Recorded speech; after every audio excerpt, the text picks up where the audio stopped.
Bon sang, où reste Alain? Bon, on va commencer sans lui.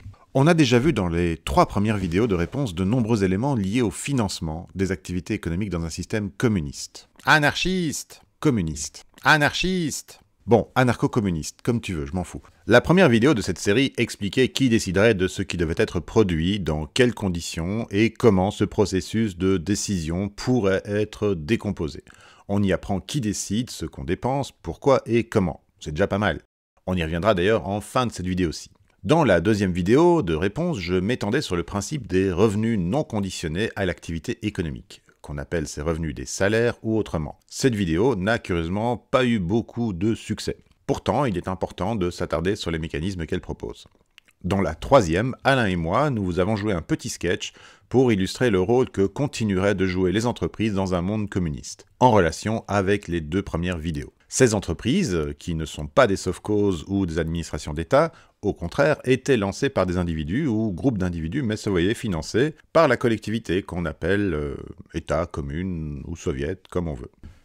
Il n'a pas échappé aux plus attentifs d'entre vous que tout cela se faisait à coups de milliards de dollars jetés par les fenêtres sans aucun espoir de profit, donc de retour sur investissement. Donc pas de prélèvement du capital sur le travail.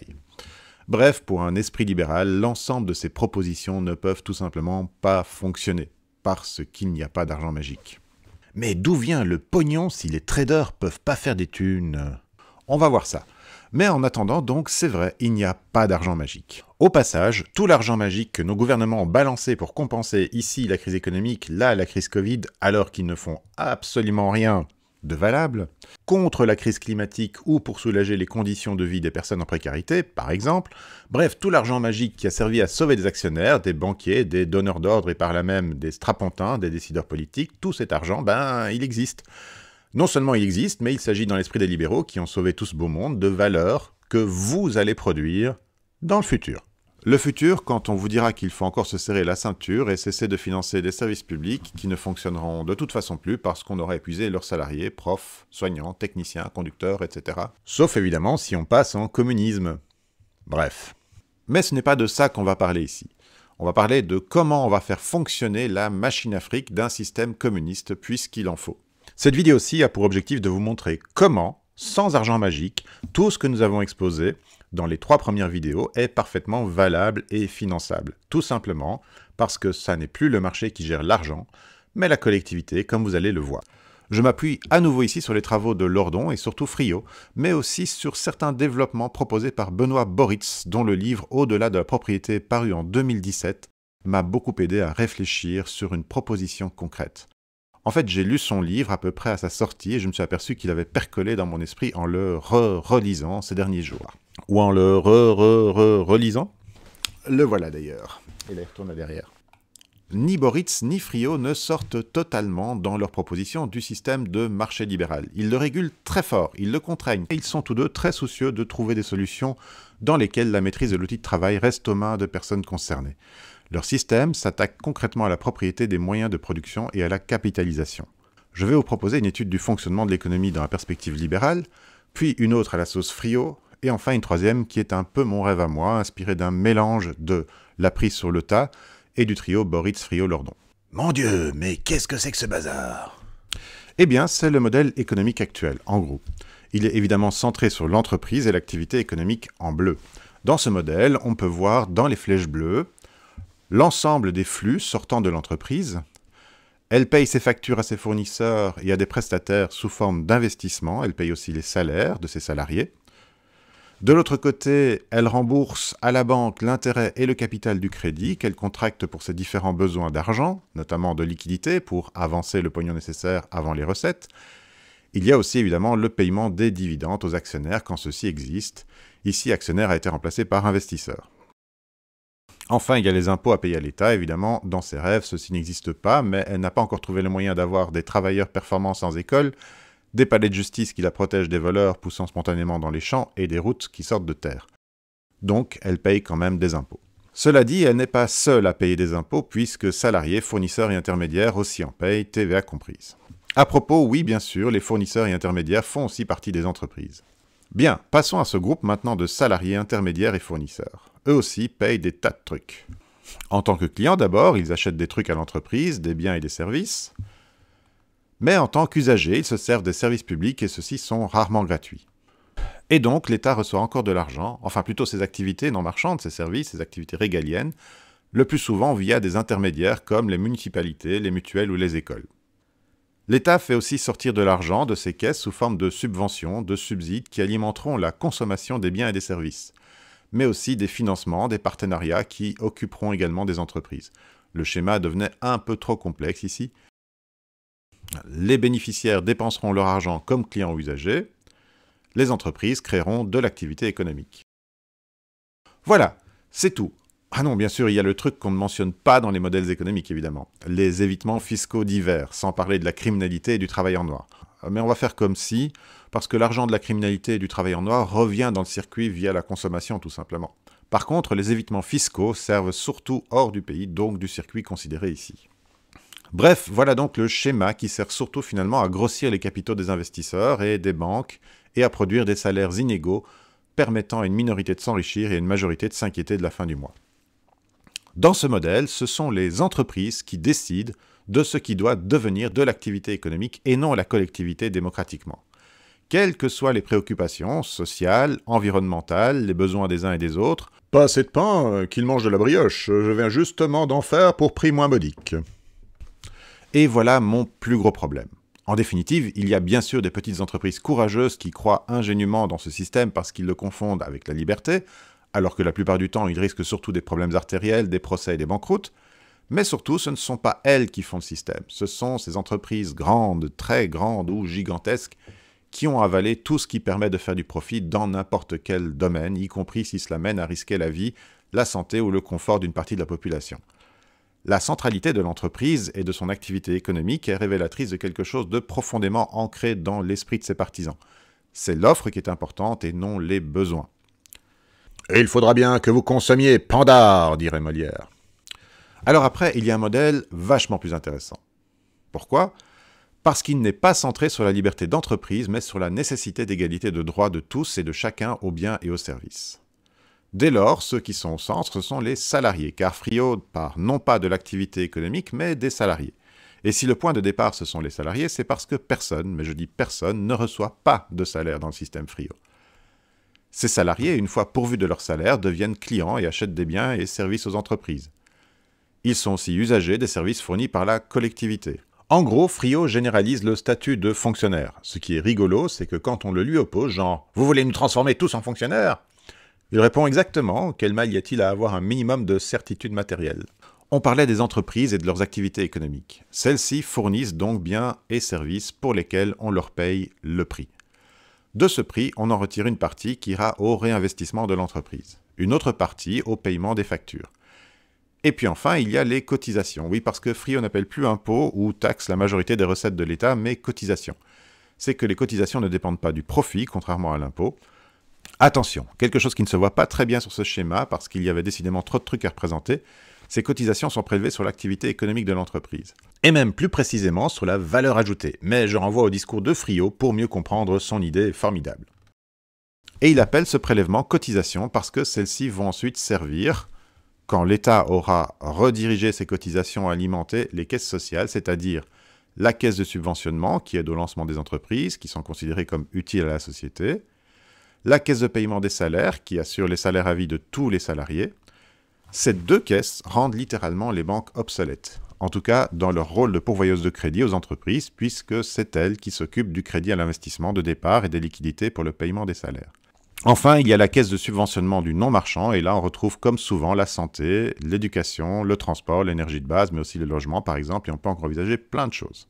À combien s'élèvent ces cotisations ? Friot laisse la porte ouverte à la discussion, mais ces calculs permettent à la fois de garantir le salaire de chacun, le financement des services publics, santé, éducation, transport, etc., de financer le lancement de nouvelles entreprises et de permettre à l'entreprise de réinvestir. Ici, il y aura fatalement discussion sur ce qui doit être effectivement directement offert par un système d'organismes publics distincts, tout à fait distincts des entreprises encore privées. Bref, jusqu'où s'étendent les services publics.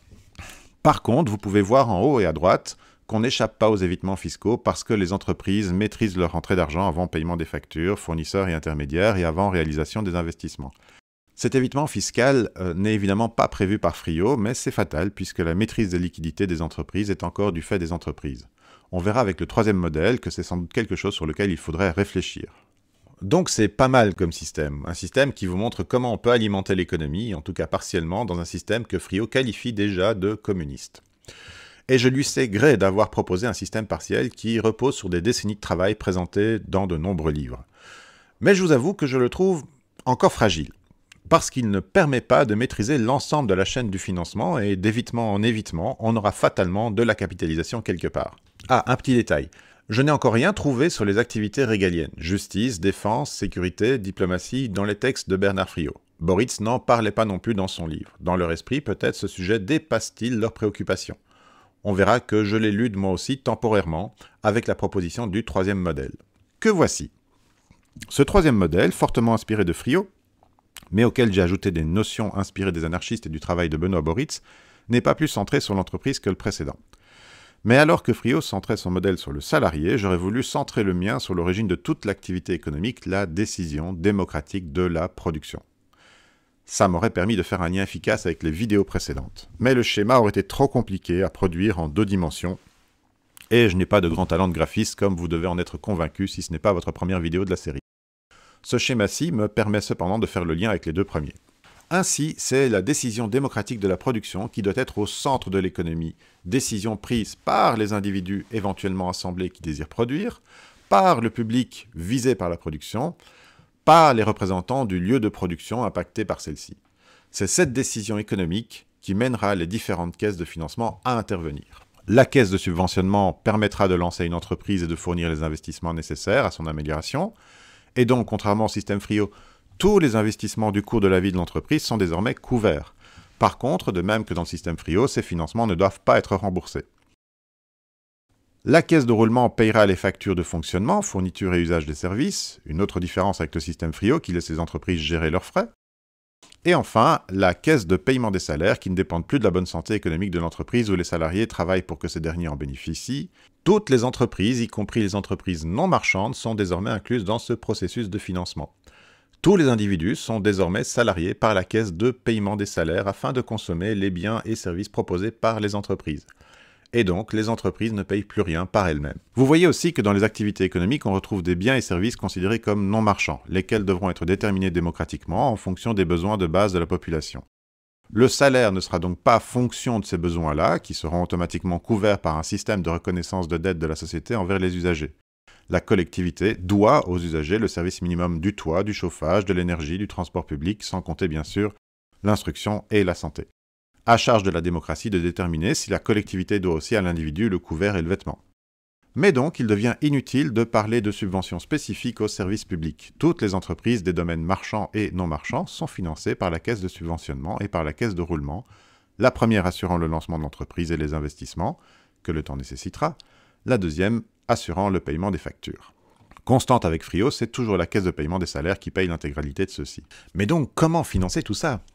Par la cotisation. Mais celle-ci ne représente plus seulement une portion de la valeur ajoutée par une entreprise comme dans le modèle Friot, elle couvre désormais l'ensemble des rentrées de l'entreprise. 100% du chiffre d'affaires. Tout. Et oui, puisque désormais toutes les factures de l'entreprise, y compris celles des investissements, mais aussi des fournitures et des intermédiaires, sont payées par les caisses sociales. L'entreprise n'a plus besoin de bénéfices, puisqu'elle n'a plus besoin d'argent pour ses investissements. Et donc, l'ensemble du circuit de liquidité dans ce modèle est maîtrisé, circulaire et rien ne lui échappe. Aucune somme d'argent ne peut en sortir sans une autorisation démocratique. Et donc, petit canaillou, vous vous demandez, mais comment il fait ce type pour acheter des trucs en dehors du circuit, hein, que vous vous le demandez? Eh bien, vous faites bien de vous le demander. Et on y reviendra dans les vidéos 5 et 6 sur le marché et sur l'argent. Parce que justement, c'est important d'en parler. Surtout que je ne m'attends pas à ce que mon système s'applique d'un seul coup dans le monde entier. Enfin, quand je dis mon système, le modèle 3. Si vous vous interrogez sur les motivations d'enrichissement des entrepreneurs, je vous renvoie à la vidéo précédente qui vous rappellera que dans un système anarcho-communiste, il n'y a plus d'enrichissement. Et que la motivation désormais, c'est le souci de faire partie d'un ensemble où les conditions de vie s'améliorent pour tout le monde. Mais alors ici, plus d'actionnaires, plus de dividendes, mais non plus de stress ni de crainte de banqueroute. Tant qu'une entreprise sera utile et sera reconnue comme telle, et qu'elle aura des usagers ou des clients, elle sera assurée d'être suivie dans ses frais. Mais comment donc? Même en cas de perte? c'est qu'on ne comptera plus en termes de pertes à partir du moment où, démocratiquement, on estimera que le service qu'elle rend est plus important que ses déficits. Elle sera alimentée par les caisses. Voilà. Bon, je continue. C'en est au point que vous vous posez sans doute la question suivante. Les mouvements d'argent qui circulent ici entre les entreprises, les usagers et les clients, la caisse de réception et les caisses sociales, sont-ils bien nécessaires après tout? Pourquoi ne peut-on pas se contenter de prendre sur le tas ce qui est disponible? Que vous vous posez la question. Et vous avez raison. En fait, on en parlera aussi dans la 6e vidéo. L'argent n'a plus tout à fait la même fonction que nous lui donnons en grande partie dans le monde capitaliste. Il n'a plus une fonction de produit de capitalisation qui permet de financer et de produire des intérêts. C'est juste un régulateur de quantité possible d'échange. On va en reparler dans la 5e et dans la 6e vidéo. Mais donc, il n'est plus possible de thésauriser de l'argent pour s'approprier une grosse quantité de n'importe quoi. Il n'y a plus moyen de capitaliser puisqu'il n'y a plus de capital.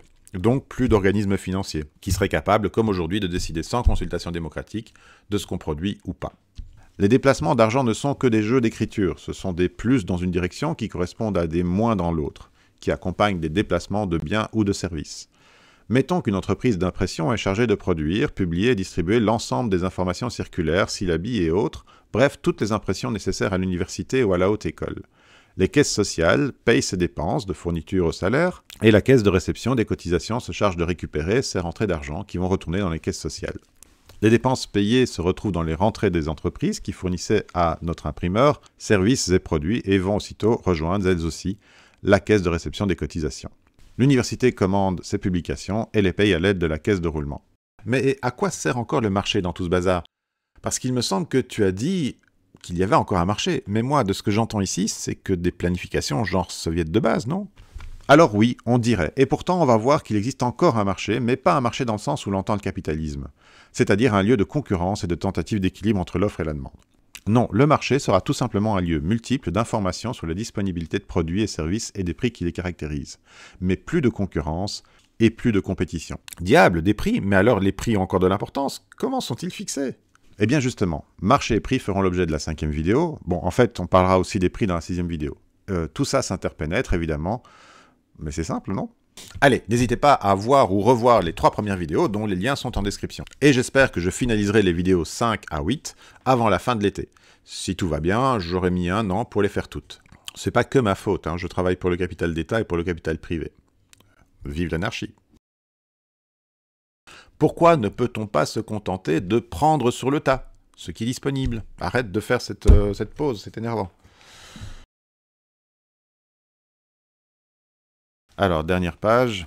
Non, le marché sera tout simplement un lieu multiple d'informations sur les disponibilités de produits et services et des prix qui les caractérisent. C'est une version finalement vintage du marché. Mais c'est simple, non? Voilà.